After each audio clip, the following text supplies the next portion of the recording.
नमस्कार दोस्तों, air India Ahmedabad plane crash की पहली ऑफिशियल रिपोर्ट अब पब्लिकली रिलीज कर दी गई है और इसमें कई चौंकाने वाले खुलासे सामने आए हैं। प्लेन उड़ते ही कैसे दोनों इंजन बंद हो गए? क्या इसमें पायलट की गलती थी या फिर प्लेन में ही कोई बहुत बड़ा डिफेक्ट था? इस रिपोर्ट के रिलीज होते ही बोइंग कंपनी के शेयर्स एक नए हाईएस्ट लेवल पर पहुंच गए हैं, जिससे कुछ लोगों को लगने लगा है कि शायद इस रिपोर्ट ने एक तरीके से कंपनी को क्लीन चिट देने की कोशिश की है। क्या वाकई में ऐसा है? क्या वाकई में पायलट की गलती थी या फिर पायलट को इसलिए ब्लेम किया जा रहा है क्योंकि वो अपनी सफाई देने के लिए अब जिंदा नहीं है?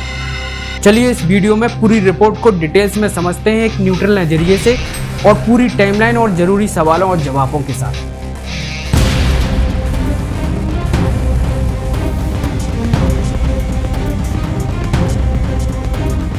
इस रिपोर्ट को निकाला गया है दोस्तों इंडिया के एयरक्राफ्ट एक्सीडेंट इन्वेस्टिगेशन ब्यूरो यानी कि AAIB के द्वारा। इस रिपोर्ट का लिंक मैंने डिस्क्रिप्शन में डाल दिया है अगर आपको किसी फैक्ट्स को वेरीफाई करना हो तो। इस रिपोर्ट में सारे टाइम UTC में दिए गए हैं। मैंने आपकी बेटर समझ के लिए इन सारे टाइम्स को IST यानी कि इंडियन स्टैंडर्ड टाइम में कन्वर्ट कर दिया है।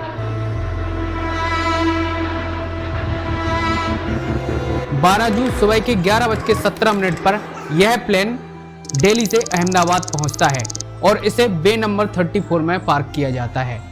वहीं पर पायलट एक टेक्निकल डिफेक्ट रिपोर्ट करते हैं जिसे स्टेप पोस्ट XDCR कहा जाता है।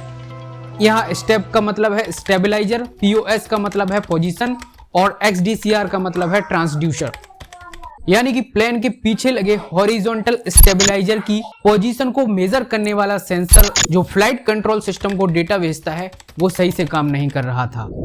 इंजीनियर्स इसे बोइंग के स्टैंडर्ड प्रोटोकॉल के हिसाब से फिक्स करते हैं और इसे 12:10 पर अगली उड़ान के लिए रिलीज कर दिया जाता है। इस फ्लाइट में 2 पायलट होते हैं, को पायलट फ्लाइंग पायलट और captain pilot monitoring pilot. Report में इसे PF और PM करके दिखाया गया है। दोनों पायलट रात भर अहमदाबाद में रुकने के कारण इन्हें प्रॉपर रेस्ट मिला हुआ था और इससे पहले क्रू ने प्री ब्रेथ एनालाइजर टेस्ट भी पास किया हुआ था, यानी कि कोई इंटॉक्सिकेशन शराब के नशे में नहीं था। 12:35 पर दोनों पायलट बोर्डिंग गेट पर CCTV में देखे जाते हैं।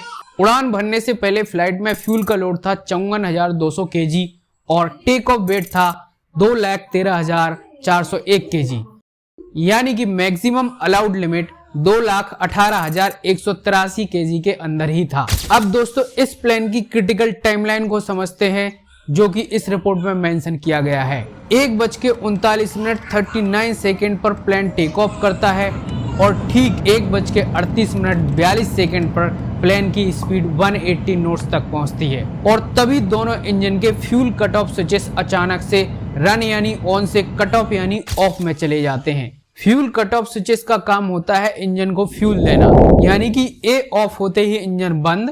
पहले एक इंजन का स्विच बंद होता है और फिर ठीक 1 सेकंड बाद दूसरे इंजन का स्विच बंद होता है। प्लेन धीरे धीरे ऑल्टीट्यूड खोता है और रनवे पार करते ही क्रैश की ओर बढ़ने लगता है। ठीक 1:38 पर इमरजेंसी सिस्टम डिप्लॉय होता है, यानी कि रैम एयर टरबाइन डिप्लॉय होता है जो इमरजेंसी में पावर सप्लाई का काम करता है। लेकिन दुर्भाग्य से उस समय प्लेन काफी लो हाइट पर था जिससे रेट की पावर काम नहीं आई। कॉकपिट वॉइस रिकॉर्डिंग से पता चला है कि एक पायलट दूसरे पायलट से पूछता है why did you cut off? दूसरा पायलट जवाब देता है I did not do so. बस यही 2 लाइनें रिपोर्ट में मेंशन की गई हैं। इसके आगे क्या हुआ, क्या बातचीत हुई, इस रिपोर्ट में मेंशन नहीं किया गया है। अब दोस्तों यहाँ सवाल ये उठता है कि क्या किसी पायलट ने गलती से या जानबूझकर स्विच को बंद किया? क्या स्विच डिजाइन में ही कोई खराबी थी या फिर मेंटेनेंस सही से नहीं हुआ था? रिपोर्ट के अनुसार 10 सेकंड के बाद दोनों स्विचेस को फिर से ऑन कर दिया जाता है। पहला इंजन रिकवर कर जाता है बट दूसरा इंजन रिकवर नहीं कर पाता है। 1:39 पर पायलट मेडे कॉल करते हैं।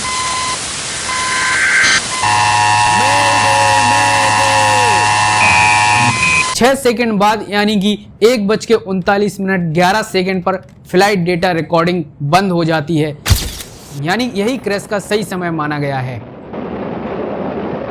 अब कुछ लोग मानते हैं कि शायद पायलट ने जानबूझकर एक क्रैश किया है।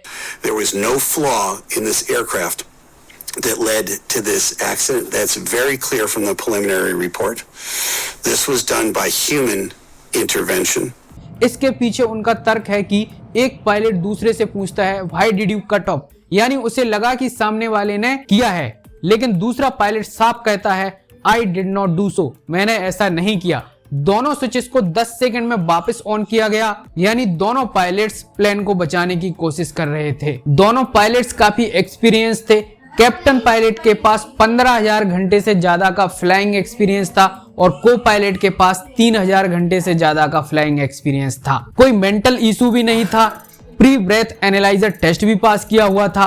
अब दोस्तों यहाँ ये समझने की जरूरत है कि क्या गलती से स्विच ऑफ हो सकते हैं, किसी का हाथ लग जाए गलती से और स्विच ऑफ हो जाए। दोस्तों फ्यूल कट ऑफ स्विचेस में एक स्टॉप लॉक मैकेनिज्म होता है, यानी गलती से हाथ लग भी जाए तो भी ऑफ नहीं हो सकते। 1 सेकंड में दोनों स्विचेस को ऑफ करना मुश्किल है। FAA की 2018 की एक एडवाइजरी में ये चेतावनी दी गई थी कि बोइंग 787 के कुछ मॉडल्स में इन स्विचेस का लॉक डिसएंगेज हो सकता है। FAA ने जांच की सिफारिश की थी, परंतु एयर इंडिया ने इसे मैंडेटरी ना होने की वजह से इग्नोर किया। पास्ट में भी इस प्लेन में कुछ इशू आ चुके हैं। दिसंबर 2024 में इस प्लेन में इलेक्ट्रिकल स्नैक के कारण फ्लाइट कैंसिल हुई थी। दोस्तों रिपोर्ट में कुछ मिसिंग इन्फो है, जैसे कि फ्लाइट डेटा रिकॉर्डर की पूरी कॉन्वर्सेशन क्यों नहीं बताई गई, सिर्फ 2 लाइनें ही क्यों, फ्लाइट डेटा रिकॉर्डर की पूरी डिटेल्स को पब्लिक क्यों नहीं किया गया। एयरलाइन पायलट एसोसिएशन और एविएशन एक्सपर्ट जैसे संजीव कपूर का कहना है कि 1 सेकंड में दोनों स्विचेस को ऑफ करना लगभग इम्पॉसिबल है। यह पायलट्स पर ब्लेम डालने की एक कोशिश हो सकती है। अभी के लिए दोस्तों हम यही निष्कर्ष निकाल सकते हैं कि टेक ऑफ के बाद दोनों इंजन फेल हुए, पायलट्स ने बचाने की कोशिश की, एक इंजन चालू हो जाता है, रिकवर हो जाता है, दूसरा नहीं हो पाता है और इसके बाद प्लेन क्रैश कर जाता है। तो अब सवाल यह भी उठता है कि क्या यह एक ह्यूमन एरर थी या फिर सॉफ्टवेयर ग्लिच था या फिर मेंटेनेंस ठीक से नहीं हुआ था। फाइनल रिपोर्ट अभी आना बाकी है, तब तक हमें जजमेंट पास करने से पहले पूरी पिक्चर का इंतजार करना चाहिए। आपको क्या लगता है कमेंट करके जरूर बताइए और वीडियो अच्छा लगा हो तो लाइक और सब्सक्राइब करना ना भूलें।